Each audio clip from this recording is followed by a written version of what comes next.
오신 그 강윤팔 선생님께서 말씀하시는 그런 종류의 아마도 구동 에너지원이 아니겠느냐, 이런 우리가 생각을 해볼 수 있는 거죠. 그래서 사실은 이런 문제가 2000년대 이후에부터 심각하게 받아들여진 건 아니에요.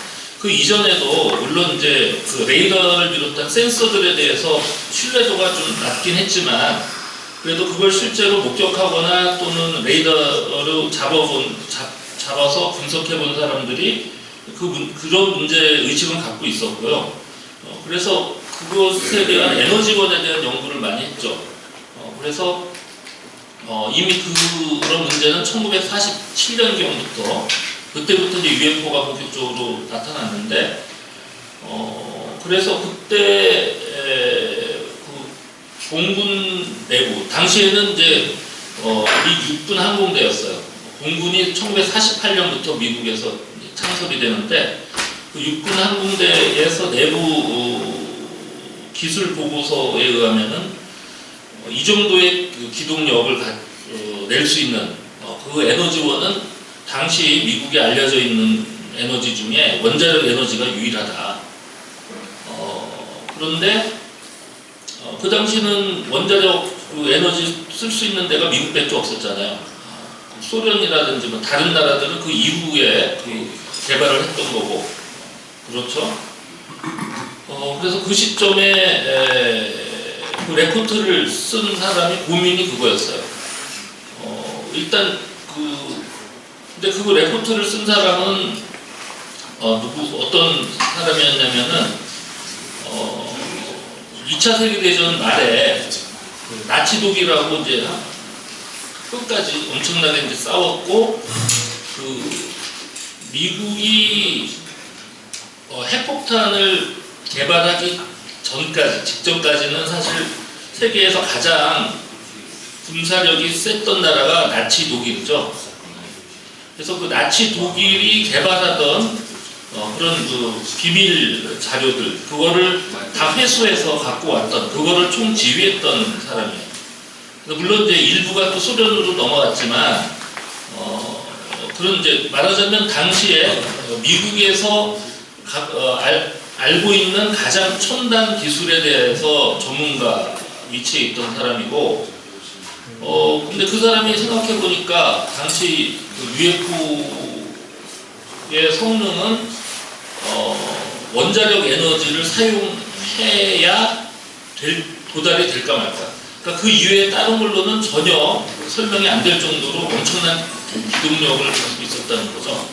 그래서 이제 고민을 합니다. 미국에 과연 이걸 할 수 있냐. 그 다음에 소련도 마찬가지죠. 근데 문제는 그 당시 미국이 핵폭탄 이제 겨우 개발했을 시기고요. 그 다음에 2차 세계대전 말기에 뭘 했냐면은 원자력으로 구동하는 잠수함을 연구하고 있었어요. 근데 실제로 거기에 쓰이는 기관은 엄청나게 크고, 그렇죠. 근데 보고된 UFO처럼 그런 기동력을 갖고 이렇게 움직이려면은 굉장히 작은 그 부피 안에 그런 핵 추진력을 낼 수 있는 거를 아주 콤팩트하게 갖다 이제 넣어야 되는데, 그런 기술이 당시에는 없었던 거죠. 그리고 그런 기술은 오늘날에도 없어요. 그런 기술이 있었다면 요즘 우리 핵발전소 얘기 나오면서 조그맣게 만들겠다 하고 있잖아요. 그러니까 그런 기술하고는 보다는 몇 차원 높은 수준이라, 그러니까 다시 말해서 UFO를 우리가 말하는 이른바 원자력 에너지로 그렇게 구동을 한다는 거는 그것도 안 되는 거예요. X표죠. 그래서 결국은 1947년에도 풀리지 않았던 미스터리고, 그건 역시 오늘날도 한참 세월이 지나서 지금 거의 80년이 다 돼가는데, 역시 현재 기술로도 안 되는 기술이 쓰이고 있었다는 거죠. 1947년부터. 근데 그게 본격적으로 확실하게 증거가 드러난 거는 2004년에 니미츠 핵 항공모함이 기선으로 주변에 이제 순양함들 몇 척을 거느리고 이제 훈련을 하고 있었어요. 거기가 이제 태평양의 샌디에고에서 한 200km 떨어진 해상이었는데 그때 나타난 UFO에 대해서 많은 증거가 확보가 됐죠. 그러니까 우주에서 진입하는 그 순간 그것이 뭐죠? 발라스틱 디펜스 그쪽 레이더, 그러니까 탄도 미사일을 캡처할 수 있는 탄도 미사일을 실제로 잡을 수 있는 그런 레이더망에 걸렸고, 그 다음에 대기 중에 들어와서는 훈련에 참여하고 있던 프린스턴이라는 순양함, 이 당시로는 최첨단 레이더 시스템을 갖추고 있었는데 거기에 잡혀요. 그래서 거기에 잡혔는데 8만 피트, 그러니까 약 24km 상공이죠. 거기서 한 28,000피트까지 수직 하강을 해요. 그러니까 다시 또 28,000피트에 있던 것 중에 하나가 바다 근처까지 또 떨어지죠.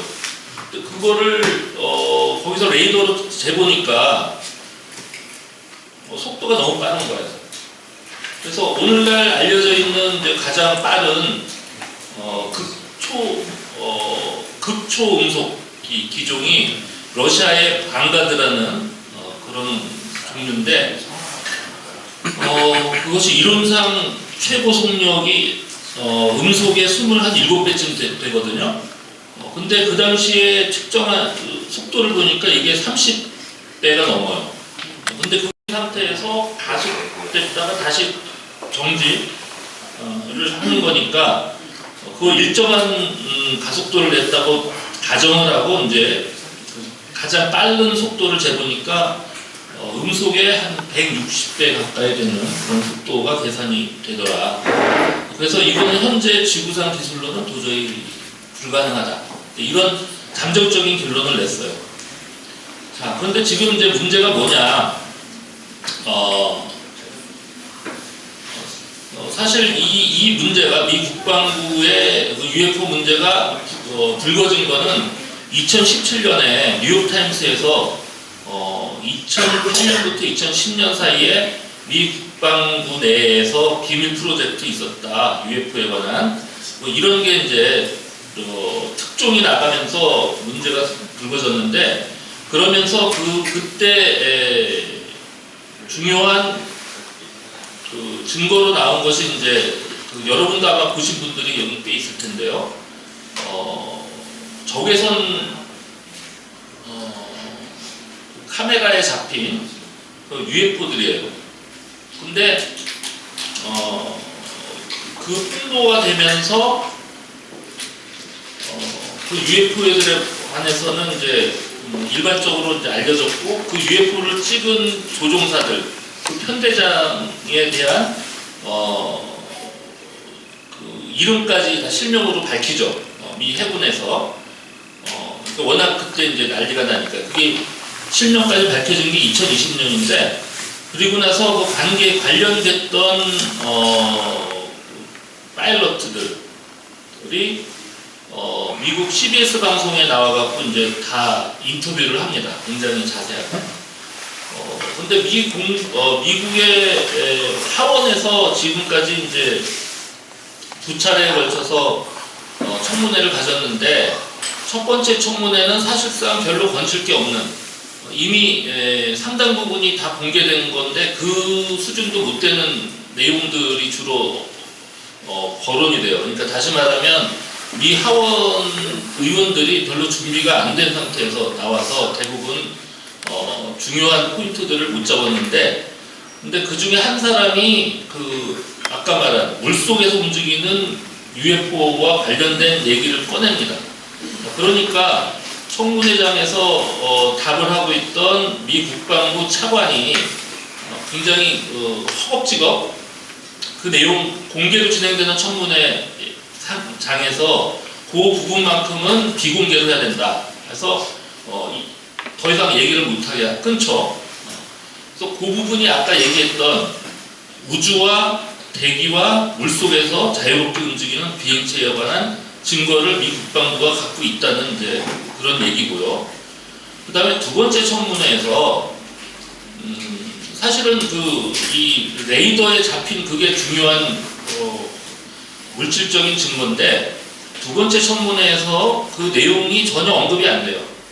그리고 아까 말한 적외선 카메라에 잡힌 이미 다 공개된 거죠. 여러분도 다 인터넷 접속해보면 들어가서 다 동영상을 볼 수가 있습니다. 근데 그거를 촬영했던 사람들과 관계된 사람들, 그 촬영한 사람도 아니야. 관계된 사람들을 데려다 놓고 이제 얘기를 하는데 역시 아까 말한 CBS에서 이미 다 얘기한 거를 재탕을 합니다. 그리고 결정적으로 그러시라는 사람이 나와서 그 전에 그 뉴욕타임스에서부터 쭉 해서 그 결정적인 그 중요한 사건이죠. 그거에 대한 게 쭉 맥락이 쭉 흘러왔는데 그 맥락과는 어떻게 보면 전혀 다른 아까 말한 로스웰 사건과 관련이 있을 법한 외계인의 사체를 회수하고 이미 1940년대 말에 UFO를 회수해서 리버스 엔지니어링을 해서 이미 미국이 기술을 갖고 있다라는 엉뚱한 얘기를 꺼내요. 자, 근데 문제는 제가 봤을 때 이 그로시라는 사람이 한 얘기가 저는 별로 신뢰가 안 갑니다만 그걸 또 전혀 부정할 만한 증거는 없어요. 자, 그렇지만 문제는 청문회에서 중요한 단서를 쫓아가면서 뭔가 문제를 해결해 나가야 되는데 갑자기 엉뚱한 폭탄을 던져서 사람들의 주의를 완전히 분산시킵니다.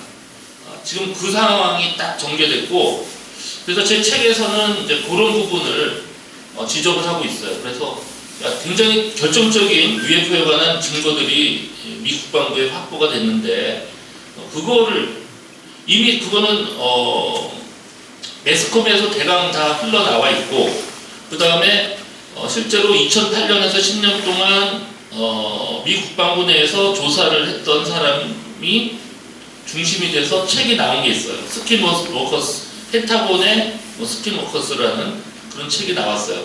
거기에 다 있는 내용들이 중요한 그런 물리적인 증거들이 제시가 됐는데 그 부분을 지금 가지고 있다는 거죠. 그래서 이 부분이 세 번째 청문회에서는 반드시 문제가 되고 논의가 돼서 증거를 빨리 그러니까 지금 상당히 중요한 증거가 이미 다 나와 있지만 이게 미 국방부가 인정을 해야만 그게 확실한 증거거든요. 그래서 그 부분이 아직 남아있다.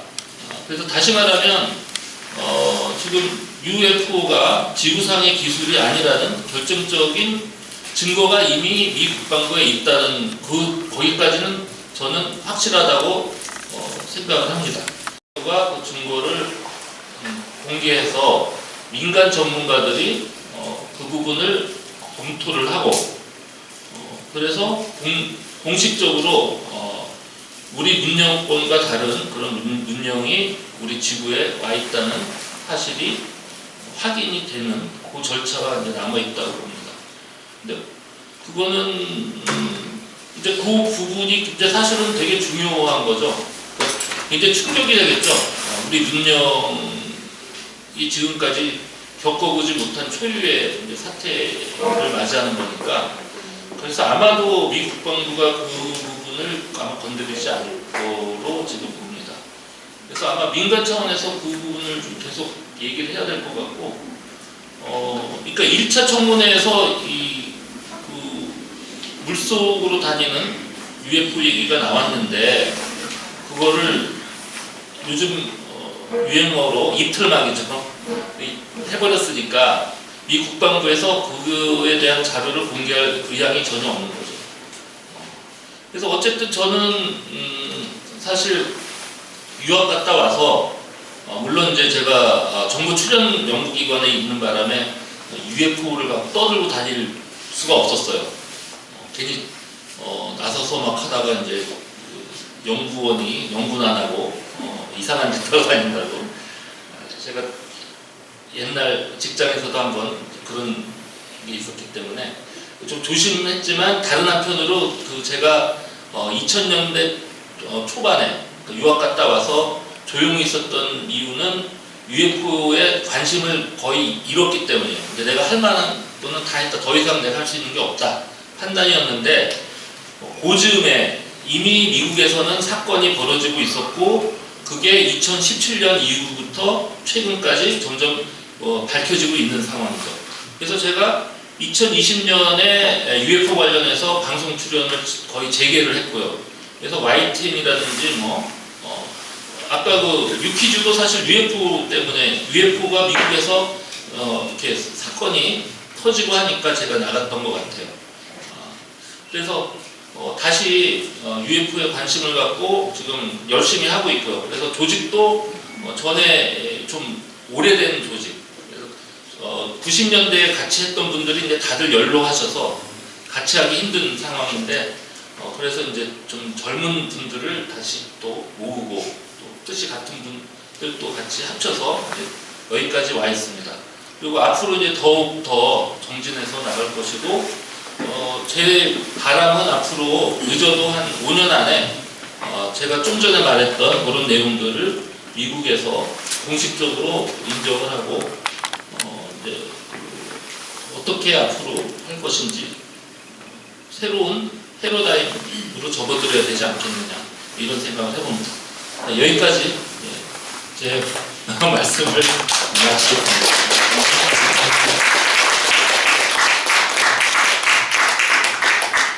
네, 수고 많으셨습니다.